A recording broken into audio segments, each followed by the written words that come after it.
Hi, welcome to Vjog 8.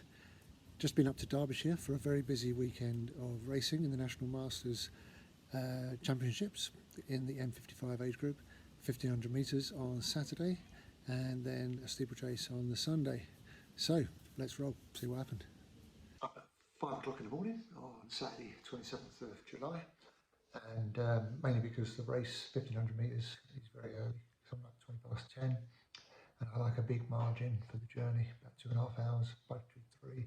Should get there for hopefully something like 9 o'clock. So,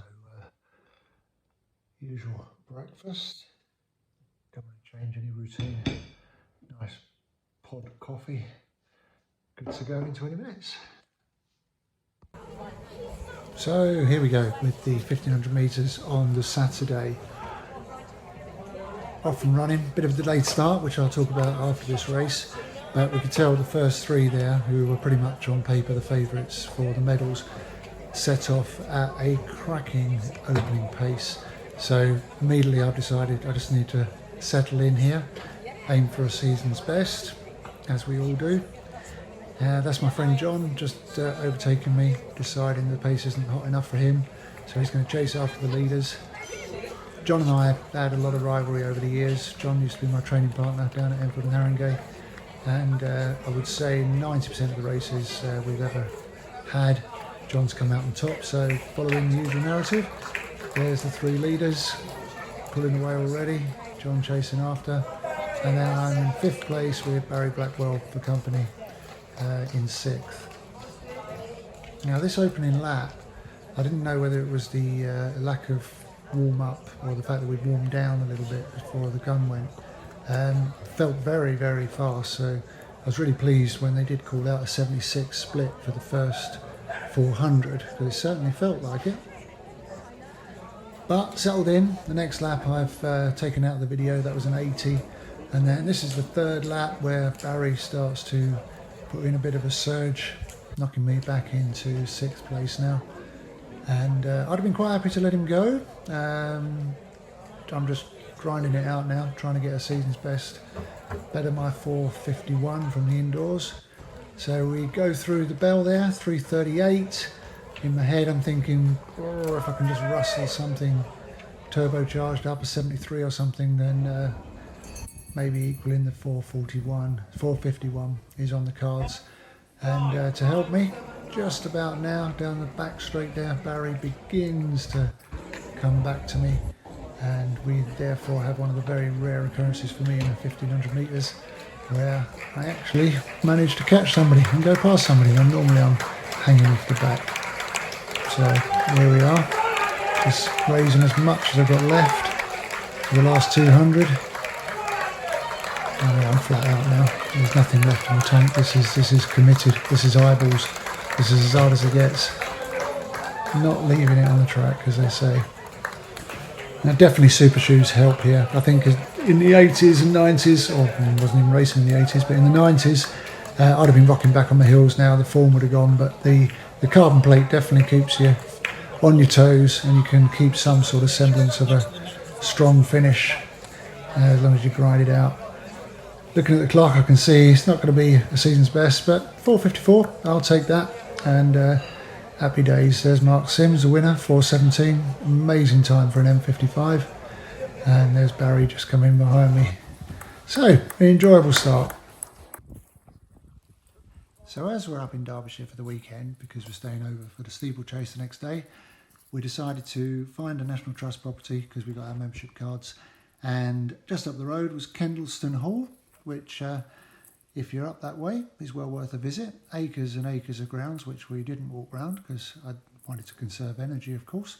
But the house itself is apparently never been lived in. It was one of these houses that's just designed as a show-off piece for some very wealthy family, which I've forgotten the name of now, but if you ever visit it, you'll get the full tour and explanation. But all Greco-Roman, I understand, that's why it's called the Pillars, and really quite beautiful. And lovely grounds to wander around as well. So great place to have a bit of lunch and recuperate after the 1500 before going back to our overnight hotel to get some dinner, and yeah, look, even had a pool table. So I've played Steeplechase at pool once in the past, and I think I beat him as well. And a chance to have a little rest. So fortunately our hotel was good quality, good bed, good night's sleep. And this is my overnight box: fruit and fibre, banana, and a bowl to eat my breakfast, raisins, they're apparently good for everything, and milk that can't go off, whole milk, good planning, and coffee granules. And yeah, I mean, I just don't want to break my routine, so I've got the same breakfast I normally have. So here we are, day 2, the British Masters Athletics Champs. You see the track behind me there. Yesterday, 1500 metres. Event was running a bit late, to be honest, and we'd all warmed up for a 10:20 kickoff. And by the time we actually went out on the track, it was about, I'd say 10:50, so a good 40 odd minutes later than we scheduled. And the trouble with that is you've warmed up and then you don't know whether to keep warming up, keep striding, and you end up, well, I warmed down basically. I completely warmed down by the time they called us out. I thought we'd get a couple of strides on the track, but we didn't. They just took us straight onto the track and said, line up, off you go. But it was the same for everybody, and even given that, the first 3 home were absolutely stunning times. 4:17 for the 1500 M55 is pretty cracking. I was way behind that. But today's the Steeplechase, and that's what we're really up here for. And I haven't done any Steeplechase barrier practice because Braintree track doesn't have a Steeplechase barrier or a water jump to practice on. So all I've done is a few hurdles over the high hurdles, lowered to 2.5 feet, which is the Steeplechase barrier height. And that didn't go too well. I was clipping the hurdles with my trail leg, and I don't want to risk that happening today. So today will be 1 foot on every barrier for safety, including the water jump, of course. Nobody hurdles the water jump unless you're a mad Kenyan. And yeah, so we'll see what happens between the barriers. I feel reasonably strong, and I think I'll be able to put a good pace in between the barriers and hope that my 1 foot on doesn't slow me down too much. So going to start warming up now. Race is in an hour. We've got to be in the call room 20 minutes before that. Hopefully it's all running on time today. So let's see how this goes. So here we go, Steeplechase, first one in 22 years. We're behind that cage there, lining up. Quite a lot of us. It's the 35 up age group. So you've got the 35s to 40s, you've got the 40s to 44s, 45s to, you know, anyway, 5-year age groups. Right up to the 55s to 59s, because they don't let the V60s run 3,000 metre steeplechase. I don't know why. Maybe they think it's going to break them. I don't know. I'll find out when I'm 60. They drop down to 2,000 metres when you get to that age. So last few years for me to have a swan song at my favourite event from the past.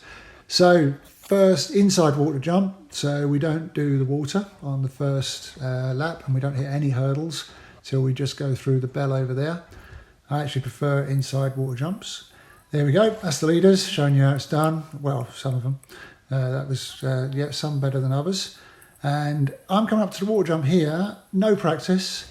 First time in 22 years, I've no idea what's going to happen. So it's just commit, go for it. Oh, I wasn't the best, but there you are. I'm still on my feet, which is a big bonus.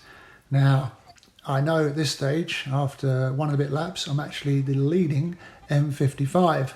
But having done a little bit of power 10 stalking beforehand, which I think we all do, I knew the guy in the green vest there is probably the most likely rival. And I haven't looked behind yet, because I daren't, to see if he's in shot. But you can sense these things, can't you?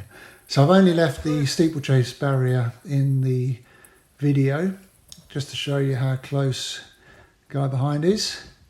And also because that's where Jenny, my wife and awesome camera lady, was standing, and we're far too far out of shot to put any other footage in. So we're coming around for about the 4th jump, I guess now. Just as bad as all the others. But I think the key here is, when I was racing these in the 90s and early noughties, I'd done tons of practice. And it's a technical event. It is. It's not just about running. You can make up so much just by hurdling the hurdles. And I was putting one wet foot on each one, which is actually more dangerous than hurdling, to be honest. But I practiced over some 400 hurdles, lowered to the right height, and I knocked them with my knee trail leg a couple of times. Didn't want to chance that today. I just wanted to get round. So steeplechase barrier with 1 foot on. It's not the best technique. Obviously hurdling, you keep your momentum and everything.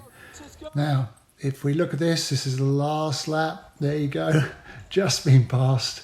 And yeah, I spoke to him afterwards. He's a 400 metre hurdler as well, so he's always going to get away on this last lap with that turn of speed. I think our 800 metres season's best are identical as well, but I'm flagged. Last water jump there, I'm thinking if he took it really bad, then I might be able to chase after him, but he took it as badly as I did. Sorry, I hope he doesn't watch this video. And yeah, that gap's too much to make up now.